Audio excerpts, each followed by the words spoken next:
All right, we are going to try something pretty ambitious today. We're going to cover 1,000 years of history, from Viking warriors paddling down ancient rivers all the way to the final, faithful moments of the last Tsar. We're going to see how Russia was born, how it blew up into this vast empire, and, well, how it all came crashing down. And really, that's the big question, isn't it? How does an empire even get started? We're going to see how a nation is forged by legendary leaders, sure, but also by brutal conquest and just sheer force of will. And we're also going to discover how those exact same things can end up being the seeds of its own destruction. So, where does a story like this even begin? Well, it's not in some grand palace. Nope. It starts in the huge forests and riverlands of Eastern Europe, with a bunch of scattered tribes and some pretty fearsome warriors sailing in from the north. So, picture this. For centuries, you've got these Slavic tribes, kind of scattered and constantly fighting each other. Then, along come the Varangians, you know them as Vikings, sailing down the rivers to trade and raid. The legend says the Slavs were just so tired of all the infighting that they actually invited a Varangian chief, a guy named Rurik, to come and bring some order. And he did.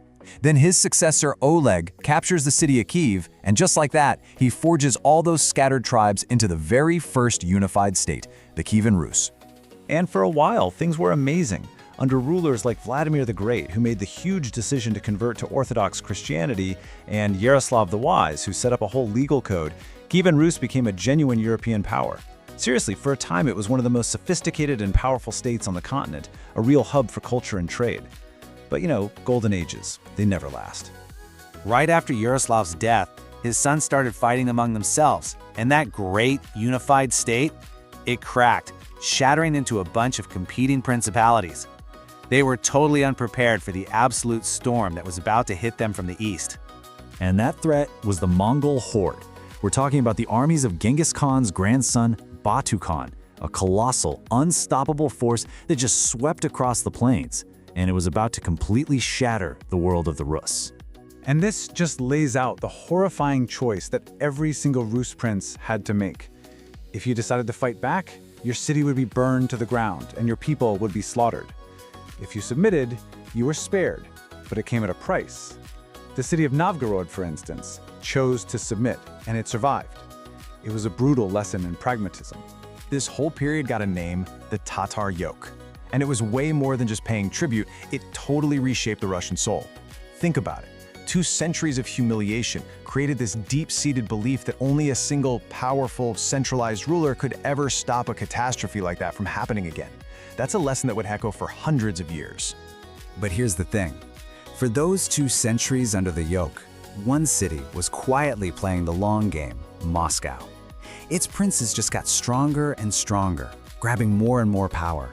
Then finally, in 1480, Ivan III of Moscow gets a united Russian army together to face the horde at the Ugar River.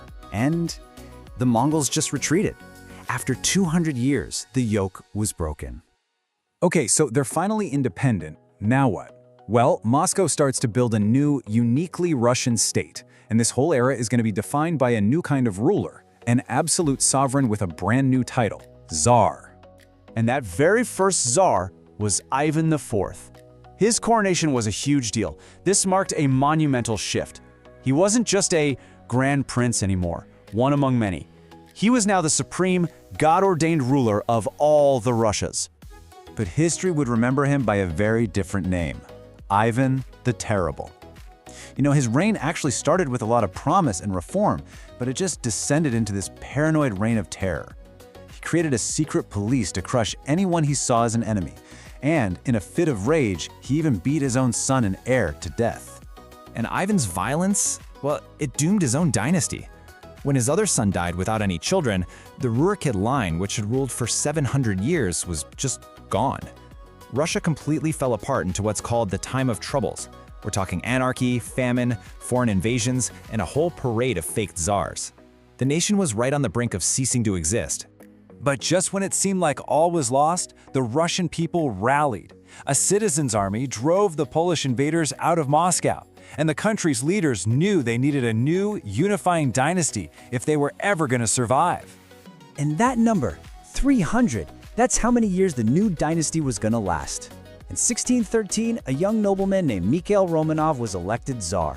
And the Romanovs, well, they would bring back order and forge Russia into a real global empire. Now, among all the Romanovs, two absolute titans really stand out. First, you have Peter the Great. This guy was like a force of nature who literally dragged Russia, kicking and screaming, into the modern age. But his top-down, often violent reforms also created this huge cultural gap between the westernized elite and the ordinary Russian people. And then you have Catherine the Great, who pushed the empire's borders south and west, making Russia the dominant power in all of Eastern Europe. Catherine called herself an enlightened autocrat. So what on earth does that mean? It means she believed in the absolute total power of the monarch, but she wanted to use that power to chase after Enlightenment ideals like art, science, and progress. It was this really fascinating and often contradictory mix of absolute rule and liberal ideas. On the surface, the Romanov Empire looked invincible. But in its final 100 years, the foundations really began to crack. The immense pressure of war, social inequality, and radical new ideas started to shake the very idea of absolute rule to its core. This slide shows this really dangerous pattern that defined Russia's 19th century, this cycle of crisis and reaction. So winning against Napoleon accidentally brought liberal ideas into Russia, which led to the Decembrist Revolt, which was brutally crushed. Then a humiliating defeat in the Crimean War forced a huge reform, freeing the serfs, but it wasn't enough. And when that reforming czar was assassinated by revolutionaries, the state just slammed the door on any more change and doubled down on repression. With every cycle, the pressure just kept building. And then everything just starts to unravel fast. In 1905, a shocking military loss to Japan sparks a revolution, which is put down brutally on what's called Bloody Sunday. In 1914, Russia jumps into World War I. The initial patriotism just dissolves under the weight of millions of casualties and total economic collapse at home. By 1917, the people have had it.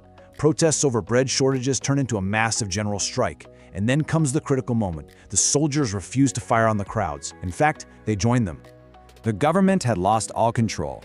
Aboard his imperial train, Tsar Nicholas II was told flat out by his own generals that the only way to save Russia was for him to abdicate. And he agreed. In that moment, 3 centuries of Romanov rule came to a quiet, almost anticlimactic end. The empire was gone. So Russia was now a republic, but it was also a nation in total chaos, still fighting a devastating war.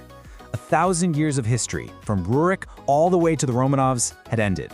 The question now was, what comes next? What new radical ideology would claw its way out of the ashes of monarchy,